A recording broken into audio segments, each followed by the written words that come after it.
தமிழ் சொந்தங்களுக்கு அன்பு வணக்கம்.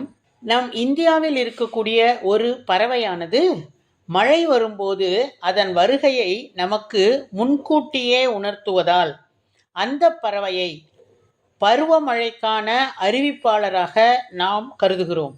அது மட்டும் அல்லாமல் இந்த பறவை மழை நீரை மட்டும்தான் பருகும் என்பது ஒரு அதிசயமான செய்தி.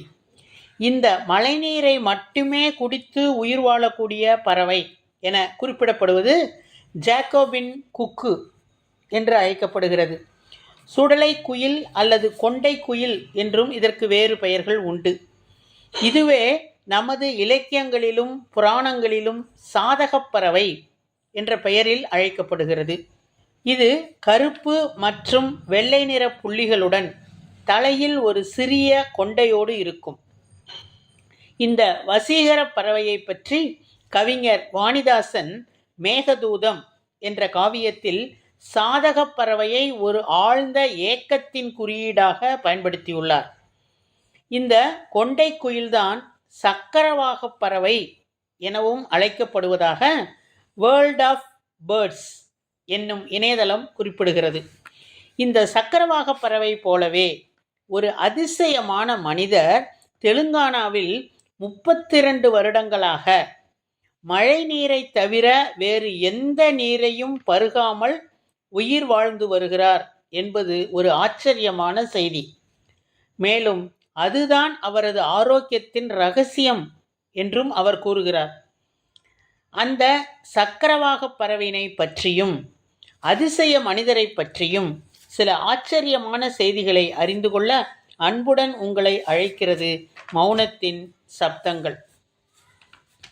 இந்த சக்கரவாக பறவையை கோழி கூவித்தான் பொழுது விடுகிறது என்று நாம் கவித்துவமாக கருதுவது போல இந்த பறவை கூவித்தான் மழை வருகிறது என கவித்துவமாக கருதியதன் விளைவே இந்த நம்பிக்கையின் பிறப்பாகும்.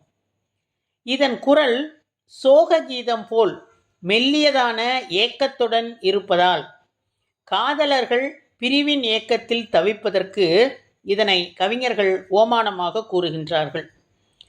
தென்மேற்கு பருவக்காற்றானது ஆப்பிரிக்காவிலிருந்து கேரளம், கர்நாடகம் மற்றும் கோவா நோக்கி வீசக்கூடியது. இந்த பருவக்காற்று அரபிக்கடல் மேலாக பாய்ந்து வரும்போது அதன் நீரை சுமந்து வந்து இந்தியாவில் மழை பொழியும் இந்த பருவக்காற்றுடன் ஆப்பிரிக்காவிலிருந்து இந்தியாவிற்கு வலசை வரும் ஒரு பறவைதான் இது. கவிஞர் வைரமுத்துவின் என் சுவாச காற்றே என்ற திரைப்பாடலில் வரக்கூடிய பாடலான சக்கரவாகமோ மழையை அருந்துமா, நான் சக்கரவாக பறவையாவேனோ என்பது குறிப்பிடத்தக்கது. அதே போல கவிஞர் கண்ணதாசன் அவர்கள் அபூர்வ ராகங்கள் திரைப்படத்தில் வசந்த காலத்தில் மழை தரும் மேகம், அந்த மழைநீர் அருந்த மனதினில் மோகம், இசையெனும் அமுதினில் அவளொரு யாகம், இந்திரலோகத்து சக்கரவாகம் என்று குறிப்பிடுகிறார். மேற்கண்ட பாடல்களின் வரிகள் மூலம் சாதகப் பறவை சக்கரவாகப் பறவையாக மாறுகிறது. ஆக சாதகப் பறவை, சுடலை குயில், சக்கரவாகப் பறவை, வானம்பாடி என்று பல்வேறு பெயர்களில் அழைக்கப்படக்கூடிய ஒரு பறவை நம்மிடையே இருந்து வருகிறது என்பதனை நாம் ஏற்றுக்கொண்டுதான் ஆக வேண்டும். இந்த சக்கரவாகப் பறவையின் வாரிசாக தெலுங்கானாவைச் சேர்ந்த வங்கித்துறையில் பணியாற்றி ஓய்வு பெற்ற ஒருவர் மழை நீருக்காக வானத்தை நோக்கி ஆவலுடன் காத்திருக்கிறார். தெலுங்கானாவின் சங்கரெட்டி நகரத்தில் வசிக்கக்கூடிய பொன்னட வசந்தகுமார் என்பவர் கடந்த 32 ஆண்டுகளாக ஒவ்வொரு மழைக்காலத்திலும் மழை நீரை சேமித்து வைத்து ஆண்டு முழுவதும் அதனையே பயன்படுத்துகின்றார்.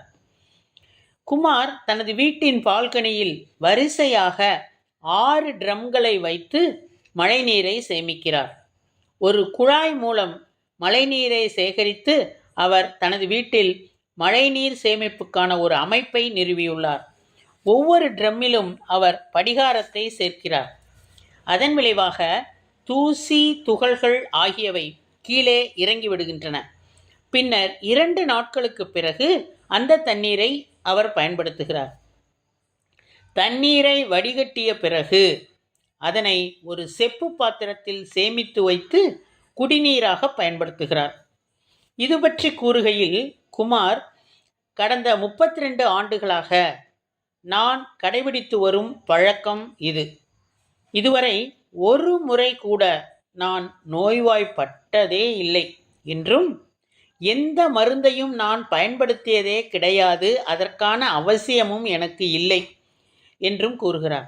மேலும் கூறுகையில், எனக்கு மூட்டு வலி, இரத்த அழுத்தம், நீரிழிவு போன்ற எந்த பிரச்சனையும் இல்லை. இந்த மழைக்காலத்தில் கூட எனக்கு வியர்க்கும். தேவையான அளவு அனைத்து தாதுக்களும் கொண்ட மழைநீரின் காரணமாக எனது உடல்நிலை மிக நன்றாக இருக்கிறது என்று அவர் நம்புகிறார். இவர் மழைநீரை சமையல் செய்யவும் பயன்படுத்துகிறார்.